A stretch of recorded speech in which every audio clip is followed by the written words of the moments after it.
Hello and welcome to another one of my videos. In this video you join me from my conservatory, and in the conservatory is my little A100, and I can guarantee a lot of yous out there will agree with me when I say there's nothing better than having a Japanese classic motorbike in your conservatory or anywhere in your house, as a matter of fact.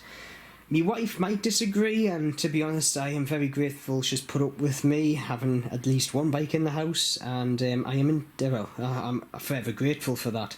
So today is going to be a quick update. You are joined by me, my Sprocky dog here, who's basically just chilling after a nice long walk, and I just want to first off say thank you for sticking by us. I'm going to turn the camera around at that point, and I'm going to say why I haven't been putting videos up.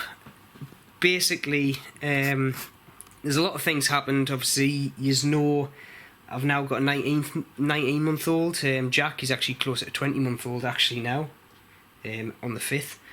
And I'm just spending all my time I can with my family, and then obviously work priorities come into it as well. And between them two and a few things, like I've had a few bereavements in the family which have hit me quite hard. I just haven't been in the mood to do videos or had the time to do videos, so I've just basically, the videos have taken a back step.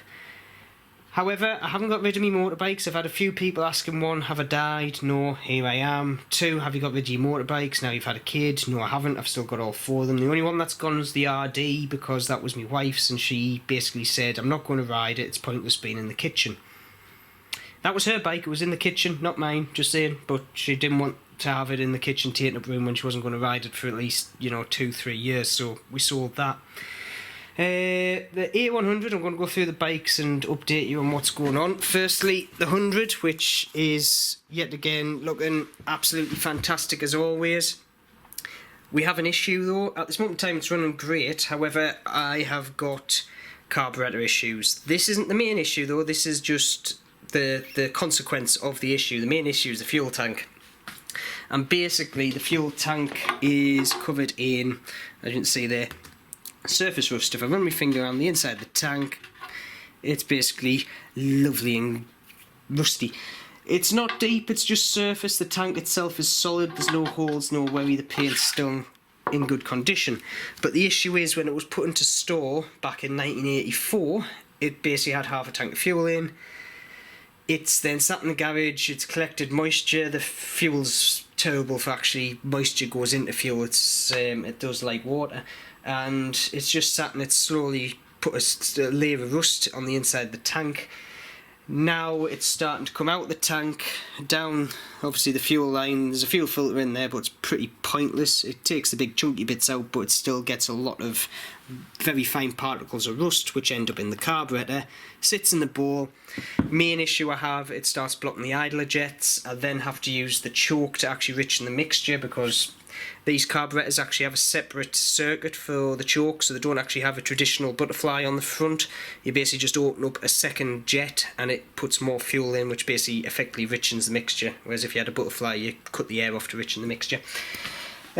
So what I'm doing is, I've got 4 carburetors and I've got them in rotation, so if this one in here starts to fail, swap that straight out for a clean one. This one gets clean, goes back on the shelf for rotation, and I'm doing that over and over again. The fix would be to clean the tank. I can't do that at this moment in time. I want to do some electrolysis on it. I don't want to seal it either, but to do that I would have to spend a few days of it sitting somewhere, basically getting the process done and dusted. However, having a 20-month-old around and no room in the shed, and I'm not going to do it in the conservatory, I can't do it. So the thing I'm having to do to ride the bike is basically keep changing the carburetors, which, to be honest, isn't a big job.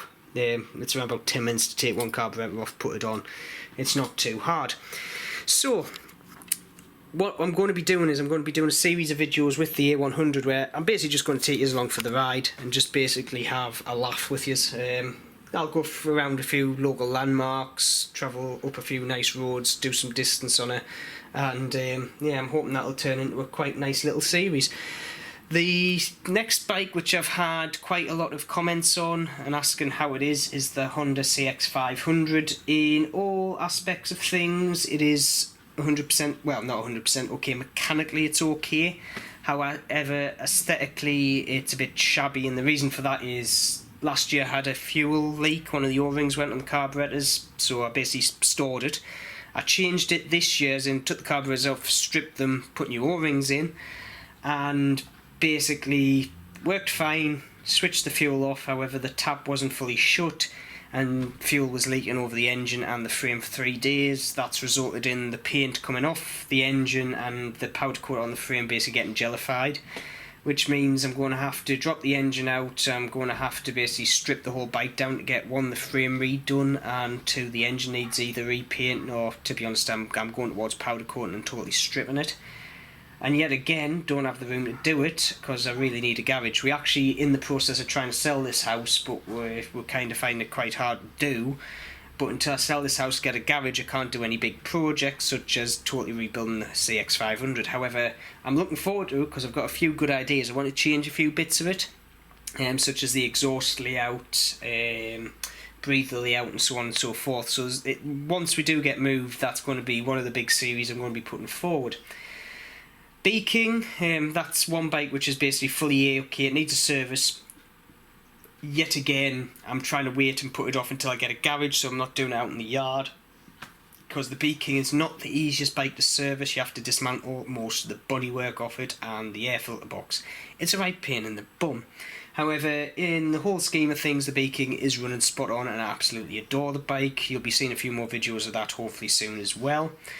This Suzuki GS500 I still have. I got a few questions about that, saying, do you still have it? Yes, and I'm not getting rid of it. It's got a soft spot for being my very first big bike.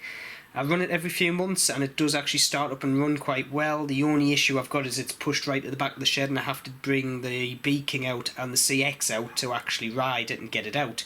So for the last 3 years it's actually been sewn, and it's going to stay like that until I get a garage. Oh well, when I move into a garage, because I'll have to ride a 2-set garage to put it in. So yeah, that's basically the whistle-stop tour of what's going on. Like I say, I'm hoping over the next month or two to get a few videos up and hopefully start a series on my A100, which I think will be very interesting. I've also got a few other things I want to try and do and put up very soon, so please do stick by us for that one. And like I say, thank you for sticking by us, and all the people that have joined in my absence, because my actually subscriber rate has gone up since I've been off. Please just bear with us. Like I say, it's life, as most of you will know, life is very hectic sometimes, and at this moment in time in my life it is one of the most hectic periods, and it might even get more hectic in the next half a year, so the fun and games of that. So anyway, I thought I'll leave that video there, and like I say, if you've got any questions, please put them in the comments, private messages, yada yada, whatever you want to do. And as always, keep safe and I shall see you soon.